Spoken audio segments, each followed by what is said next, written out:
ભાવનગરમાં શિહોર તાલુકામાં ખેડૂતોએ ઉગ્ર વિરોધ કર્યો. છેલ્લા 19 વર્ષથી માર્કેટિંગ યાર્ડ માત્ર કાગળ પર જ કાર્યરત છે. માર્કેટિંગ યાર્ડની જગ્યા પર ખેડૂતોએ યજ્ઞ કરી વિરોધ નોંધાવ્યો. માર્કેટિંગ યાર્ડની જગ્યા ફળવાઈ, પરંતુ સ્ટ્રક્ચર ઊભું નથી કરાયું. ખેડૂતો પાલીતાણા ભાવનગર સુધી જણસ લઈ જવા મજબૂર થયા. તાલુકાની અંદર માર્કેટ યાર્ડ ઘણા વર્ષોથી સરકારે જમીન ફાળવી છે, કરોડો રૂપિયાની ગ્રાન્ટ ફાળવી છે, પણ જે સ્થિતિમાં પડ્યું છે ખેડૂતોને કોઈ લાભ મળતો નથી. ખેડૂતોને નુકસાની વેઠવી પડે છે. ખેડૂતોને ભાવનગર, પાલીતાણા, તળાજા જવું પડે છે અને અમે ઘણીવાર રજૂઆત પણ કરી છે. આપણા જાડી સામડીના નેતાઓ, સ્થાનિક નેતાઓ ના કારણે અમારે માર્કેટિંગ યાર્ડ કોઈ કાર્યરત થતું નથી. એટલા માટે અમે આજે યજ્ઞ કર્યો છે માર્કેટિંગ યાર્ડની જગ્યામાં કે એને કઈ સદબુદ્ધિ આપે. હિન્દુ ધર્મની અંદર કહેવામાં આવે છે કે મુશ્કેલીને સંકટ હોય ત્યારે યજ્ઞ પવિત્ર માનવામાં આવે છે. એટલે અમે હિન્દુના ધર્મને માનવી છીએ અને હિન્દુ છીએ. એટલે યજ્ઞ કરી અને સરકારને, પ્રશાસનને સદબુદ્ધિ આપે, સ્થાનિક નેતાઓને સદબુદ્ધિ આપે અને ખેડૂતો તરફી ધ્યાન આપી અને માર્કેટિંગ યાર્ડ કાર્યરત કરે. એટલા માટે અમે ખેડૂતો આવ્યા છીએ અને યજ્ઞનું આયોજન કરવામાં આવ્યું છે. ખેડૂતનું કાર્ય સિદ્ધ થાય અને હેર શરૂ થાય એ બાબતે આ હવન શરૂ છે.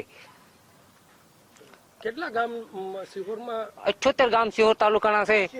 82 ગામ છે.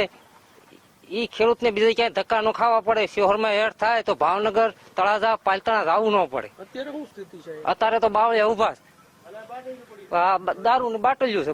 હવન કર્યો, શું કેવું? હવન કર્યો, સરકારને સદબુદ્ધિ આપે અને અમારા પ્રશ્નોનો ઉકેલ આવે જલ્દી, ત્વરિત રીતે. અને અંગત ભેદભાવ એના પક્ષના જે હોય, ભાજપ કોંગ્રેસ ન કરે અને ખેડૂતોનું કામ થયું કંઈક કરે. અમારે એટલી બધી હાલાકી ભોગવી પડશે, ખોટા ખર્ચ વધી જાય છે માલની માથે અને અમને એનો કઈ બળતર સરખું મળે નહીં. ભાડા ખોટા વધી જાય, ટ્રાન્સપોર્ટિંગ ખર્ચ આવે. એના હિસાબથી અમે યજ્ઞ કર્યો કે ભાઈ અમારું કઈ ખેડૂતનું ભલું થાય. તો અમે અત્યારે શિહોર શાકભાજી ને એવું લઈને જાય ને તો અમારે એને મુશ્કેલી બહુ પડે છે.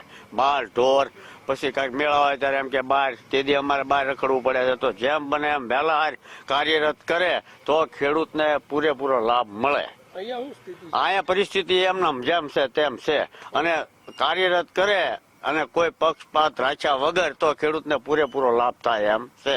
હવન કર્યો છે. આ ખેડૂતોની જે મુશ્કેલી છે, જે દૂરથી જે સામાન જે પાક પકવે છે તે દૂર લઈ જાય છે, એની જગ્યાએ એને આઈના વ્યવસ્થા મળી જાય તો દૂર જવાની જરૂર ના પડે. માંગ છે? માંગ તો અહીંયા જેમ બને એમ જલ્દી અહીંયા માર્કેટિંગ યાર્ડનું આયોજન થાય એમ.